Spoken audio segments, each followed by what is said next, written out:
Apóstolo bom é apóstolo morto. Esse é o título da minha pregação. E é isso mesmo que eu quero dizer. Os únicos apóstolos bons são os que já morreram. Só. Não existem apóstolos hoje. Pastor, mas está cheio de apóstolos aí. São falsos apóstolos. E eu vou tentar provar para você biblicamente. Então, minha pregação, meu tema é esse. Apocalipse 2:2. O último livro da Bíblia. Apocalipse, capítulo 2, versículo 2. Então, vamos ler. Só para relembrar o contexto aqui. O apóstolo João recebeu uma visão de Deus, onde Deus estava repreendendo, elogiando. Deus estava enviando mensagens para 7 igrejas da Ásia. E uma delas é esta aqui, a de Éfeso. E aí, olha o que diz aqui, Apocalipse 2:2. Conheço as tuas obras, tanto o teu labor como a tua perseverança, e que não podes suportar homens maus, e que puseste à prova os que a si mesmos se declaram apóstolos e não são, e os achaste mentirosos.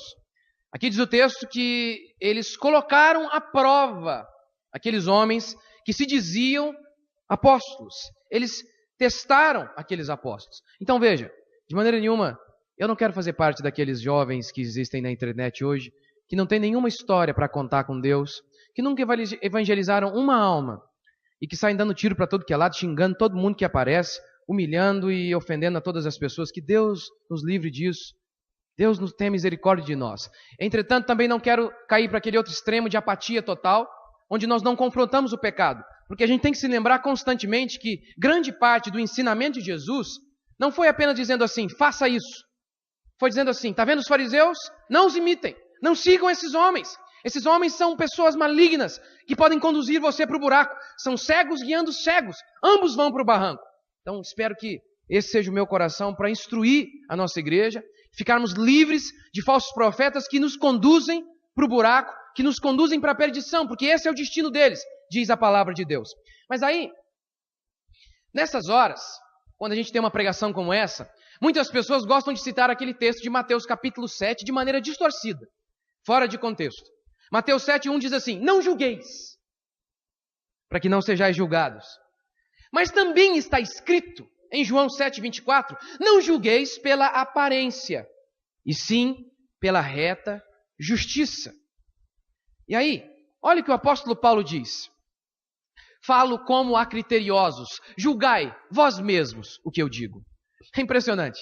Ele é um apóstolo de fato, ele é um apóstolo verdadeiro e ele diz, julguem o que eu falo. Entretanto, muitos líderes de hoje, nós não podemos julgá-los. Nós não podemos analisar se aquilo que eles falam de fato bate com a Escritura. Temos que segui-los cegamente. Não é assim que a Bíblia nos instrui. A Bíblia diz que os crentes de Bereia eram mais nobres. Por quê? Porque ao ouvirem Paulo, foram até a Bíblia para ver se de fato era de acordo, aquilo que Paulo falava estava de acordo com o que a Escritura dizia. É o que a gente precisa fazer. 1 Tessalonicenses, pois esse? Não, volta lá. 1 Tessalonicenses 5:21, o apóstolo Paulo diz assim, julgai todas as coisas e retende o que é bom. Em 1 Coríntios 14:29, Paulo diz assim, tratando-se de profetas, falem apenas 2 ou 3, e outros julguem o que eles estão dizendo. Julguem o que eles estão fazendo. Então, meu irmão, essa ideia de distorcer aquele versículo de não julgueis, isso é uma heresia. Você sabe quem detesta julgamento? Criminoso. Bandido. Bandido detesta julgamento. Pessoas que estão devendo detestam julgamento. Sabe outro argumento que as pessoas nos usam para você não pode falar contra esses homens que existem por aí? Não podemos falar contra... Não toquei no ungido de Deus. Mas quem disse que eles são ungidos de Deus? Esses homens são falsos profetas. Não foram ungidos pelo Senhor. Como aqui diz Apocalipse 2:2, eles mesmos se fizeram apóstolos. Como que foram escolhidos por Deus? Como? E outra coisa, quem disse que todo o homem é impecável? Isso não existe, isso não é bíblico. Isso é outra distorção da verdade de Deus para que pessoas de mau caráter perpetuem em seu poder. Perpetuem colocando pessoas para o buraco. Mas vamos fazer o que Apocalipse nos instrui? O que a igreja de Éfeso fez? Vamos colocar à prova. Vamos testar a base da Escritura.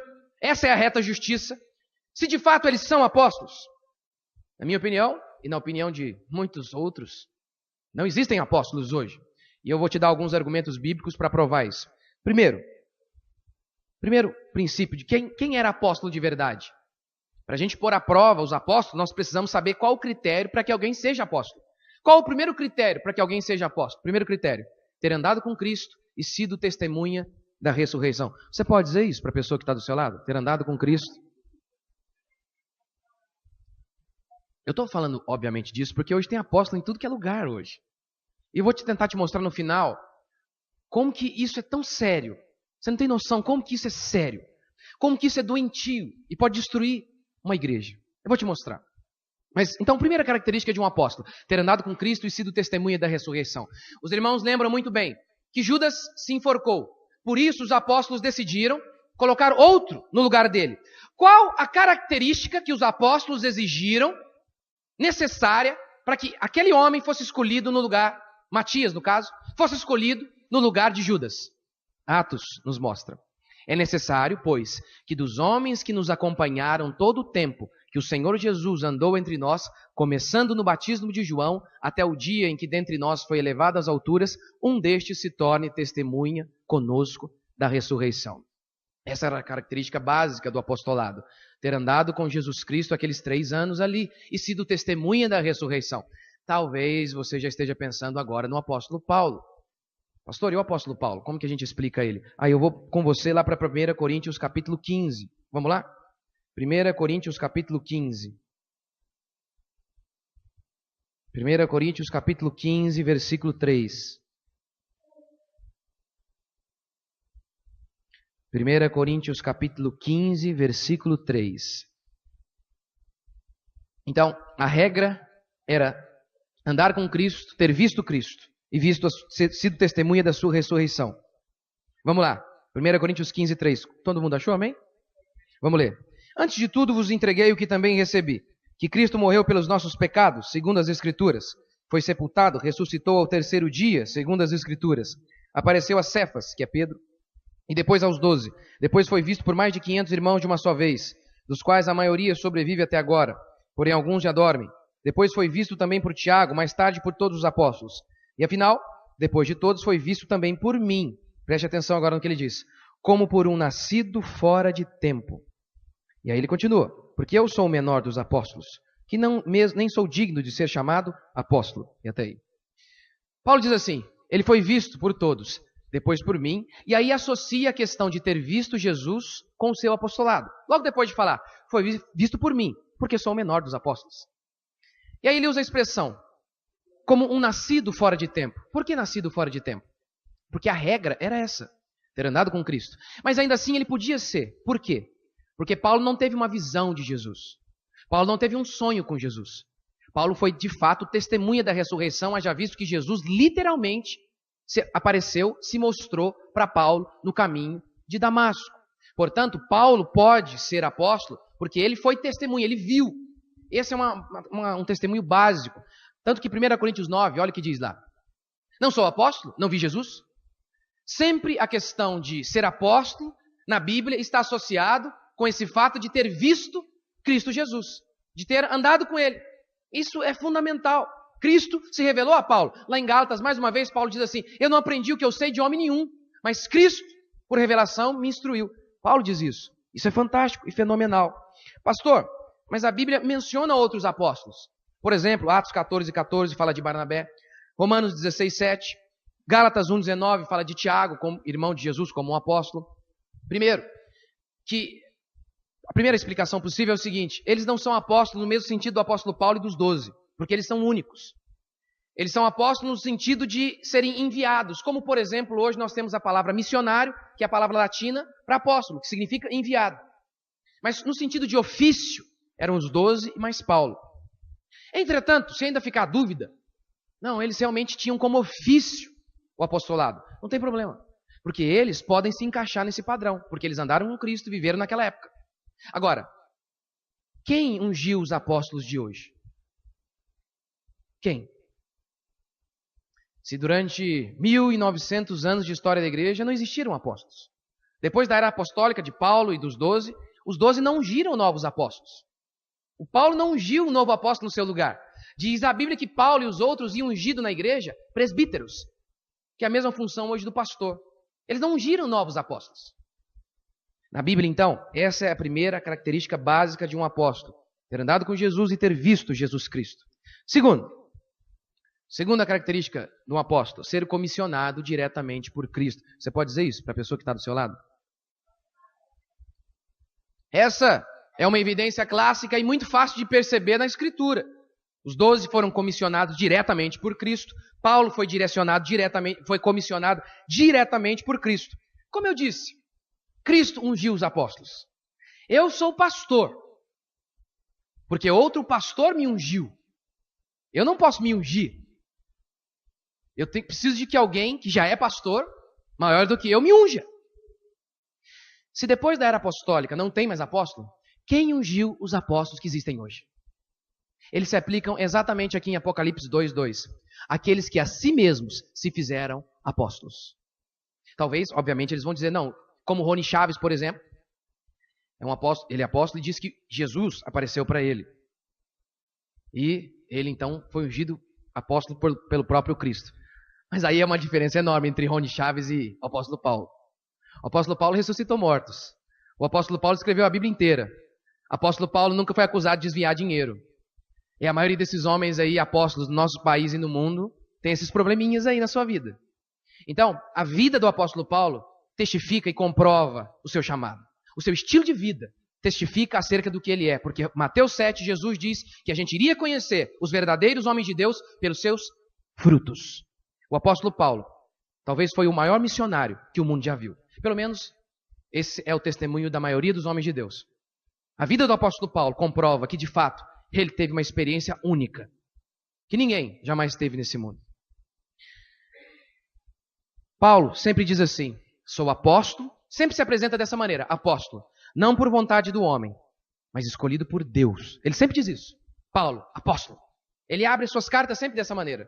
Paulo, escolhido por quem? Por Cristo. E os apóstolos de hoje foram ungidos por quem? Que apóstolos ungiu? Paulo, Pedro? Quem os ungiu? Terceiro sinal de um apóstolo verdadeiro: prodígios. Você pode dizer isso para a pessoa que está do seu lado?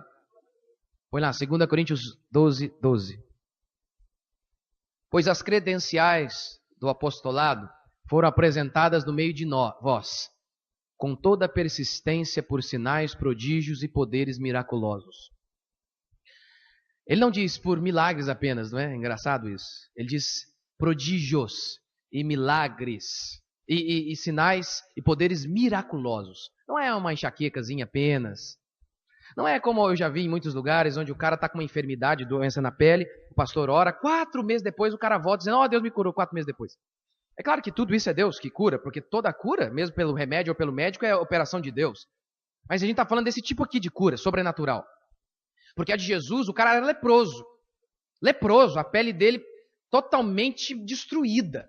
Uma coisa horrível de se enxergar. Ele era totalmente desfigurado. Jesus tocou nele e instantaneamente ele foi sarado. A orelha de Malco foi arrancada e Jesus, naquele mesmo instante, colou ali, superbondem divino, celestial, naquele instante. O cara dorme no culto do apóstolo Paulo, e morre. O apóstolo Paulo olha para ele e fala, rapaz, para de brincadeira, levanta. E o cara levanta e sai andando. E esses são os milagres. E a gente ainda tem outro fator, de muitas pessoas se dizendo, fazendo milagres hoje aí, que desviaram milhões para comprar uma fazenda. Eu não posso acreditar e confiar a minha vida num homem desse. Sim, eu estou julgando, como diz a reta justiça, pelos frutos.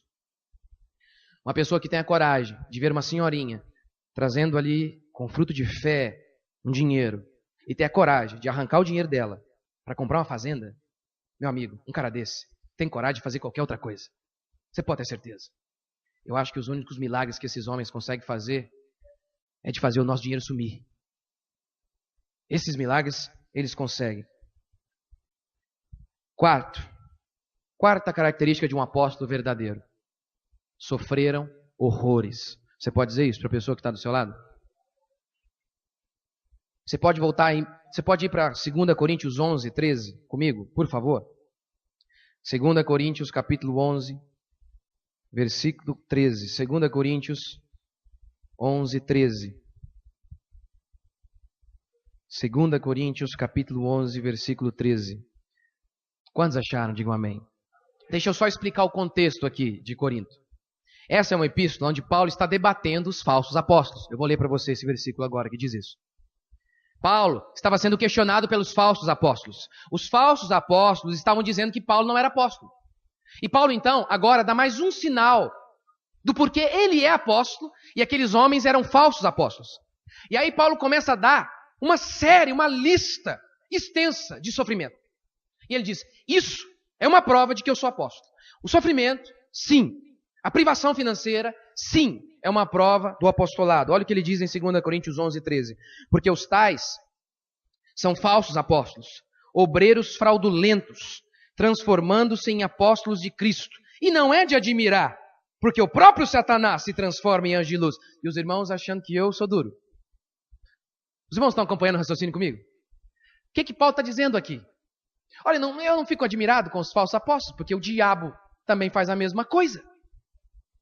E ele continua, verso 15. Não é muito, pois, que os seus próprios ministros se transformem em ministros de justiça. O fim deles será conforme as suas obras. E aí Paulo começa a se comparar com esses falsos apóstolos. No verso 22. São hebreus os falsos apóstolos? Eu também sou. São israelitas? Eu também. Verso 23. São ministros de Cristo? Falo como fora de mim. Aí agora ele vai começar a falar a lista de sofrimento. Eu ainda mais, em trabalhos, muito mais, em prisões, açoites, perigo de morte. 5 vezes recebi dos judeus uma quarentena de açoites, menos um. Aquela que Jesus levou uma vez lá na cruz, Paulo levou 5. Uma vez fui 3 vezes fustigado com varas, uma vez apedrejado. Só para abrir um parênteses aqui.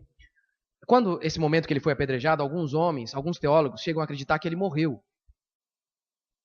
Ou então chegou muito próximo disso, porque a situação que se descreve ali em grego, da situação de Paulo quando ele é apedrejado, é caótica.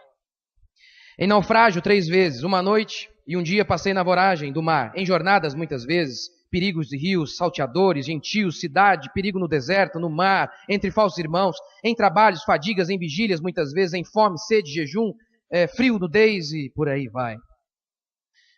Ele dá uma lista extensa para dizer, eu sou apóstolo, olha o que eu sofri. Esse é o motivo que eu não sou apóstolo. Lá em Gálatas, mais uma vez ele está debatendo com falsos apóstolos. Em Gálatas capítulo 6, 17. Sabe o que ele diz para debater com os falsos apóstolos? Ele fala assim, no mais, ninguém me moleste, porque trago no corpo as marcas de Cristo. Que marcas são essas? Ora, do apedrejamento que ele levou. Como é que você acha que era o corpo de Paulo? Chibatada que ele levou, irmão. Ele era todo cicatrizado. Qual que era a ideia? Naquela época tinha muito escravo. Muitos escravos eram marcados mesmo pelos seus donos. Isso aqui é a minha propriedade. Como se marca gado? Se eu fosse dono de gado, eu ia colocar lá R. Sou dono desse gado. Aí Paulo diz, sabe qual que é a minha credencial? Sabe qual que é a minha marca de que eu sou apóstolo? Aí ele abria a roupa, tirava a sua roupa e mostrava, olha aqui o meu sofrimento. Isso prova que eu sou apóstolo. Aí você fala, pastor, por que é tão importante? O sofrimento está associado com o ministério apostólico. Lembra que os apóstolos eram testemunha da ressurreição? Uma coisa básica que um advogado quer fazer diante de uma testemunha é desqualificar aquela testemunha. Todos os apóstolos, alguém podia dizer acerca deles, vocês não viram Jesus ressurreto nada, vocês estão mentindo. Vocês estão ganhando dinheiro com isso. Vocês se aproveitaram da religião, vocês estão vendo que é um bom negócio pregar sobre Jesus. Vocês são ricos, milionários, vocês estão aí com jatinho para tudo que é lado. É bom ser apóstolo, é bom se dizer testemunho de Cristo. Por que o testemunho deles era necessário? O sofrimento. Quando eles abriam a boca para dizer, só Jesus é Deus, César não é Senhor, eles levavam chibatadas. Eles foram mortos de maneira cruel, decapitados, cerrados ao meio. Eles não ganharam nada com o testemunho de que Jesus ressuscitou. Pelo contrário, foram açoitados, arrancaram tudo deles. Eles perderam, eles não ganharam nada, perderam tudo, até a própria vida. É por isso que eu estou aqui hoje. É por isso que eu sou cristão. E é por isso que eu não sou muçulmano. Porque o muçulmano está baseado no testemunho de um homem. Agora, e que diz ter visto alguma coisa, lá no meio da rocha, só. Agora, a minha fé está baseada no testemunho de centenas de homens que disseram ter visto Cristo que não ganharam nada com isso, que morreram, foram torturados, que perderam famílias, que perderam dinheiro, que perderam a própria liberdade, que perderam tudo. Por isso a minha fé está baseada no testemunho sólido, inabalável e inquestionável dos apóstolos. Por isso era fundamental o sofrimento deles. Já deu para você entender por que os apóstolos de hoje não podem ser apóstolos? Eles andam de jatinho. Como podem ser apóstolos? Como podem? Nunca faltou comida para eles. O máximo que eles têm de chibatada e de perseguição é quando a Receita os procura. O máximo que eles têm de perseguição é quando a polícia acampa ao redor da casa deles. Esses homens não são apóstolos. Quinta característica do porquê os apóstolos de hoje não são apóstolos. Simples. Nunca existiu apóstolo na história da igreja. Você pode dizer isso para a pessoa que está do seu lado? Obviamente, os irmãos me entendem, obviamente estou falando aqui depois da era apostólica. Depois que os apóstolos morreram, não existiu mais apóstolo na história da igreja. Não é interessante isso? Não é interessante? Que homens que mudaram o mundo, como Lutero, por exemplo. Nós estamos aqui hoje. Qualquer igreja evangélica desse país, e eu sei que muitos nem sabem disso, mas estão aqui, são o que são, porque Deus usou esse homem para protestar contra a igreja católica. Esse homem mudou não apenas a cara da igreja, esse homem mudou a cara do mundo ocidental. É isso que os historiadores seculares dizem. Mudou a cara da economia, influenciou a cultura, o governo. Ele não teve coragem de chamar a si mesmo de apóstolo. John Wesley e George Whitefield mudaram a cara da Inglaterra. E nós também somos influenciados por esses homens. Eles também não tiveram coragem de chamar a si mesmos de apóstolos. E tantos outros homens de Deus que entregaram suas vidas, que saíram do conforto de seus lares para pregar o evangelho. Aqui, por exemplo, no nosso país. Se o nosso país hoje é meio atrasado, irmão, você imagina isso aqui há anos atrás, há 100 anos atrás. Homens deixaram o conforto de uma Europa já mais estabilizada, vieram aqui e morreram com doenças banais. Muitos deles abriram mão até da própria família para pregar o evangelho. E nós estamos aqui graças a esses homens, e nenhum deles tiveram coragem de chamar a si mesmo de apóstolos. Aí um Zé Povinho ali da esquina, que nunca fez nada pela fé, é apóstolo. É uma coisa que não tem como a gente não ficar indignado. Na história da igreja, a gente só tem hereges. Na história da igreja, a gente só tem hereges se autoproclamando apóstolo. O primeiro movimento são os gnósticos, hereges absolutos. Eles diziam que tinham apóstolos, que eles eram apóstolos, os apóstolos verdadeiros. Posso te contar quais são as heresias dos gnósticos? A heresia deles era o seguinte: eles achavam que o espírito estava encarcerado na matéria, haja visto que para eles o corpo era maligno. Sabe qual a implicação dessa heresia? Primeira implicação: se o corpo é mau, Jesus Cristo não veio em corpo, não veio em carne. Daí se tem a doutrina chamada de docetismo. Jesus, ele apenas parecia ser humano, mas ele não era. Ora, então já começa por aí. A cruz, aquele sofrimento, era tudo uma farsa. Segundo, se Jesus não veio em carne, meu irmão, eu e você estamos no inferno. Porque se Jesus não pagou o preço do meu pecado, ora, se ele não sofreu no meu lugar, eu vou ter que sofrer. Sabe outra consequência dessa heresia? Eles se tornavam libertinos. Eles diziam: olha, já que o corpo é mau, o que importa é o espírito, não importa o que a gente faz com o nosso corpo. E aí eles faziam todo tipo de orgia sexual, todo tipo de problema e depravação que você imaginar. Esses homens se diziam apóstolos. Depois, a gente tem no século II, Marcião. Sabe o que Marcião dizia? Que só o apóstolo Paulo havia entendido o ensino de Cristo. Ou seja, os 12 não haviam entendido. Dessa maneira, os 4 evangelhos a gente tem que queimar. Dessa maneira, as epístolas de João temos que queimar. Ou seja, grande parte do que nós chamamos de Bíblia tem que ser queimado. Ele também se dizia apóstolo. Nós temos depois Maniqueu, de onde vem a doutrina do maniqueísmo.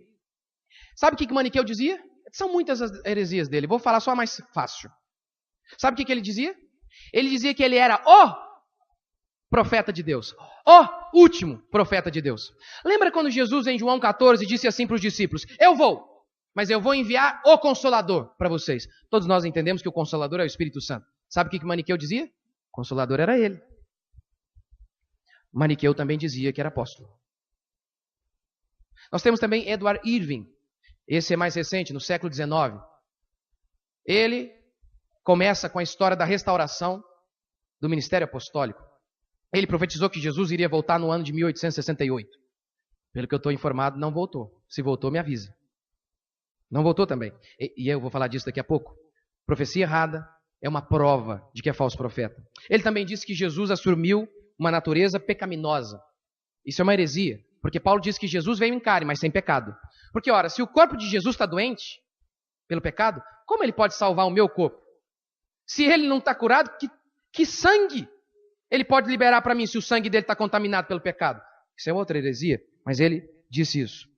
Então, durante a história da igreja, os homens de Deus nunca se chamaram de apóstolos, somente hereges. Sexto e último princípio para a gente encerrar. Os apóstolos verdadeiros não erravam em suas profecias. Você pode dizer isso para a pessoa que está do seu lado? Olha o que diz Deuteronômio 18. Se disseres no teu coração, como conhecerei a palavra que o Senhor não falou? Sabe que, quando esse profeta falar em nome do Senhor, e a palavra dele não se cumprir, nem suceder como profetizou, esta é a palavra que o Senhor não disse. Com soberba a falou tal profeta. Esse é um sinal básico. E aí, outra passagem de Deuteronômio diz assim: se ele profetizar e não se cumprir e falar do seu coração, ele vai ser morto. É o que diz a Escritura. Eu não vou me delongar nesse assunto, que eu já preguei recentemente sobre isso. Porque alguns dizem assim, não, a profecia não se cumpriu porque você não fez a sua parte. Isso é heresia. Promessas são condicionais. Caso você faça, Deus faz ou não faz. Profecias não. Isaías diz isso. Eu velo pela minha palavra e farei cumpri-la. Eu velo, eu cumprirei. Veja, se a profecia da vinda do Messias dependesse do povo de Israel, Jesus nunca teria vindo. Porque o povo de Israel rejeitou sistematicamente o Messias. Eles crucificaram o Messias. Eles mataram todos os profetas que pregaram acerca do Messias. E ainda assim as profecias se cumpriram. Por quê? Porque depende só de Deus. Se as profecias da vinda de Jesus dependessem de nós, irmão, Jesus nunca voltaria. Eu sei que Jesus vai voltar porque a profecia depende dele, só dele. Graças a Deus por isso. Amém ou não? Então, por quê que eu sei que os apóstolos de hoje não são apóstolos? Porque as profecias deles não se cumprem. E aí eu preciso citar algumas que... Eu vou citar algumas que são fáceis para você pesquisar depois. Vou citar algumas, vou te dar referência para você. No nosso país tem um homem chamado René Terranova. Ele é apóstolo. Na realidade, ele depois foi chamado de pai apóstolo, porque ele se considera o pai dos apóstolos. Não satisfeito, depois ele ganhou o título de patriarca. É isso mesmo? Apóstolo já não é o bastante, aí ele foi pai apóstolo. Não bastante patriarca. O próximo vai ser vice-deus, e se Deus não ficar esperto, toma lugar. Ele, no ano de 2011, deu 12 decretos. Esse é o perigo de começar a virar apóstolo. Começa a dar decreto. 12 decretos. Primeiro, que a família de todos os crentes iriam se converter. Só esse já. No primeiro ele já errou. E depois você pode acompanhar os demais. Você pode pesquisar direitinho lá na internet. Nós temos no nosso país... Apóstolo na Bíblia já não tem. O que é o feminino de apóstolo, meu Deus do céu? Apostila. Não tem apóstolo. Não tem apóstolo hoje. E eles ainda conseguem chegar ao cúmulo de inventar apóstola. E nós temos no nosso país apóstola Valnice. Irmãos, é claro que o nosso desejo não é envergonhar ninguém, mas infelizmente, como isso é uma coisa pública, e pessoas seguem essas pessoas públicas, como eu sou público, eu preciso dar resposta pública. Eles também são. A ideia não é envergonhá-los, mas a gente precisa falar da palavra de Deus. A Valnice, a apóstola Valnice Milhomes, em 1991, profetizou a volta de Cristo para 2017. Não voltou, né? O vídeo é fácil de você achar. Se você não conseguir, tenha ele aqui no meu computador. Esse ano também, a Valnice, a apóstola, profetizou que a Marina ia ganhar. Óbvio, logo depois ali que apareceu a Marina na pesquisa com 50% de chance de voto. Lembra? Nessa hora, eles são espertinhos, né? E ainda assim, conseguiu. Tem também um vídeo aqui, onde ela profetiza isso. E eu quero citar apenas esses que são os mais fáceis de você procurar e achar na internet. E porque esses eu achei facilmente. Esses vídeos onde eles falam isso. Não sou eu que estou falando. Eles estão falando isso. Eles estão profetizando. Meu irmão, mas homens erram. Deus não erra. Porque se é Deus que está falando, esse é um sinal claro da Escritura. falou, isso que te digo, e não cumpriu, não é de Deus, é falso profeta. No Antigo Testamento era apedrejado. Vamos levar a palavra de Deus a sério ou não? Pastor, por que isso é tão importante para nós hoje? Porque o orgulho sempre foi um pecado destruidor. Os apóstolos foram únicos em autoridade. Ninguém na história da igreja teve a coragem de se intitular como apóstolo. É muito perigoso, então, quando alguém vem e começa a atribuir esse título a si mesmo. Homem de Deus, como diz Hernán Dias Lopes, o sol só brilha quando as estrelas não estão brilhando. Eu amo essa citação. Jesus só pode brilhar quando eu não estou brilhando. O nome dele só pode aparecer quando o meu não está aparecendo. Porque João disse, convém que ele cresça e eu diminua.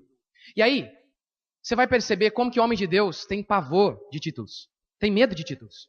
Homem de Deus de verdade. Sabe que existem e precisam, mas Jesus diz acerca de João Batista, ninguém foi maior do que João Batista entre os nascidos de mulher. Esse é o testemunho de Jesus. Quando perguntaram quem é João Batista, ele é o profeta. E ninguém foi maior que ele. Mas você sabe de uma coisa? Quando foram até João e perguntaram, você é o profeta? Qual foi a resposta dele? Eu sou apenas uma voz, só isso. É isso que eu sou. Eu não sou ninguém. Eu sou apenas uma voz que clama no deserto. E aí eu fico assustado. Um homem como esse tem medo a esse ponto. E ele que disse, convém que ele cresça e eu diminua. Um homem desse que de fato foi um homem de Deus, que morreu por pregar o evangelho, foi decapitado por pregar a palavra de Deus, porque condenou o pecado. Não tem nem coragem de assumir o que ele é, de fato como profeta. E eles assumindo essas outras coisas, dá medo. Olha o que diz Corinto, põe lá. Porque os tais são falsos apóstolos, obreiros fraudulentos, transformando-se em apóstolos de Cristo. E não é de admirar, porque o próprio Satanás se transforma em anjo de luz. Dietrich Bonhoeffer, um pastor alemão, não um cachorro, pastor, nacionalidade alemã. Ele disse assim, o desejo que com frequência ouvimos ser hoje expresso por figuras episcopais, que vem de padres, religiosos, líderes, homens clericais, personalidades com autoridade, surge muito com frequência de uma necessidade espiritualmente doentia de conquistar a admiração dos homens. Eu sei que ele está usando aqui uma linguagem mais rebuscada, então deixa eu parafrasear essa frase aqui, um pouquinho mais simples. Será que este desejo frenético por títulos não revela um coração doentio que almeja apenas ser idolatrado e colocado num pedestal acima de todos os outros? Você sabe que a origem de almejar o trono vem de Satanás, não é? De almejar o trono, os títulos e todas essas coisas. Enquanto que Cristo é o contrário, mesmo ele sendo o dono do trono, diz a Bíblia que ele abriu mão do trono para nos salvar. E diz que nós devemos ter o mesmo sentimento que houve em Cristo. E não querendo ser superior a ninguém. Pelo contrário, se considerando inferior uns aos outros. Mas o maior perigo nem é esse. O maior perigo é o segundo. De ter uma autoridade maior do que a que eles têm. Porque na história da igreja, os homens que se atribuíram como apóstolos para ratificar, para dar credibilidade às heresias que eles pregavam, aos absurdos que eles pregavam. Atos 2:42 diz assim, que a igreja perseverava na doutrina dos apóstolos. Olha para você ver. Paulo diz que a igreja está fundamentada debaixo de Cristo, que esse fundamento foi lançado pelos apóstolos. Então é muito sério isso. Na história da igreja, aqueles homens que começaram a dizer que eram apóstolos, acabaram dizendo que eles eram como os 12 e Paulo. Alguns, como os gnósticos, chegaram a dizer que eles eram maiores do que os 12. E aí tem um problema seríssimo. Tem um problema muito sério. Porque se eles são maiores que os 12, então eles são maiores que a palavra. Aí ficou complicado. Você sabe quem é um apóstolo hoje? Papa. O Papa, diz a Igreja Católica, é sucessor do trono de Pedro, dizem eles. E por isso que durante a história da Igreja, o Papa disse muitas coisas que não estão na Escritura. Ora, porque ele é o apóstolo. Ele acha que ele pode reescrever, porque os apóstolos escreveram a palavra, não é? Então apóstolos podem reescrever. Um apóstolo muito famoso, muito conhecido mundialmente, chama Peter Wagner. Sabe o que ele disse? sobre as revelações que ele, como apóstolo, tinha e como outros apóstolos tinham? Vou citar para você. A regra principal de uma nova revelação dada por eles, apóstolos, é que não pode contradizer a Bíblia, mas pode suplementá-la. Suplementá-la, completá-la. Ela não é suficiente? Paulo diz em Gálatas, se viesse um homem do céu, ou mesmo um anjo descesse do céu e pregasse um evangelho que vá além do que ele tinha pregado, que fosse considerado anátema, que significa réu do inferno, maldito, com todas as maldições possíveis. Mas eles estão dizendo isso. Muitos apóstolos de hoje, do passado, os falsos apóstolos, se levantaram e viram a podridão da igreja. E como eles decidiram consertar a igreja? Levantando novos apóstolos. Lutero também viu a podridão da igreja. Qual o remédio que Lutero deu? Lutero viu a mesma doença que muitos apóstolos viram. Que a igreja está fraca. Qual o remédio de Lutero? O remédio dos falsos apóstolos é: levantemos novos apóstolos. O remédio de Lutero é: voltemos aos velhos apóstolos. Porque o que eles profetizaram, o que eles disseram, nos é suficiente.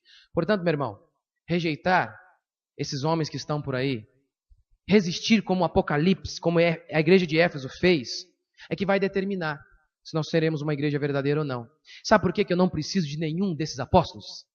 Porque eu já tenho todos que eu preciso bem aqui, ó. A palavra de Deus dita por esses apóstolos. O Novo Testamento, a Escritura, são os meus apóstolos. Eles que eu vou seguir. Quantos querem fazer o mesmo? Quantos querem rejeitar, pôr à prova, como diz Apocalipse, pôr à prova e rejeitar os falsos apóstolos que têm se levantado? Vamos ficar de pé.